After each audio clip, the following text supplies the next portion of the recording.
L'amour ne se vante pas. 1 Corinthiens 13,4. Celui qui aime ne cherche pas à être le point de mire. Il est exhorté à ne pas avoir une haute pensée de lui-même, au-dessus de celle qu'il convient d'avoir. Romains 12,3. Il ne cherche pas la considération ou la gloire pour lui-même, mais s'efface. Toutefois, les actes qui ont leur source dans l'amour vrai ne peuvent pas être cachés. L'amour a trouvé sa parfaite et visible expression dans la vie du Seigneur sur la terre.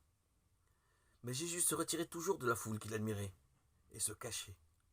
Ses frères, tout d'abord, incrédules, ne pouvaient pas le comprendre. Ils disaient « Pars d'ici et va en Judée, afin que tes disciples voient eux aussi les œuvres que tu fais. » Car personne n'agit en secret alors qu'il cherche à être lui-même publiquement connu. Jean 7, 3, 4. Au sujet de ce caractère de l'amour, Pierre nous donne un exemple plein d'enseignements.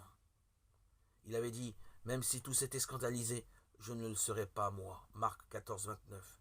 Il avait alors de la confiance en lui-même et se vantait de son amour pour le Seigneur. Pourtant, à la fin de sa vie, il montre cet amour modeste et occupé des autres. L'amour que Dieu veut voir en nous. Sans se mettre en avant, il parle de notre bien-aimé frère Paul. Il souligne la sagesse qui lui a été donnée et place ses écrits au même rang que les autres saintes écritures. 2 Pierre 3, 15, 16. Paul nous donne aussi un exemple en évitant d'employer de belles paroles persuasives et une habile argumentation.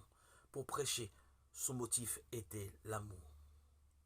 Ce n'est pas sa personne qui devait impressionner les hommes, mais le Christ, le Sauveur, crucifié. 1 Corinthiens 1, 17, 2, 15.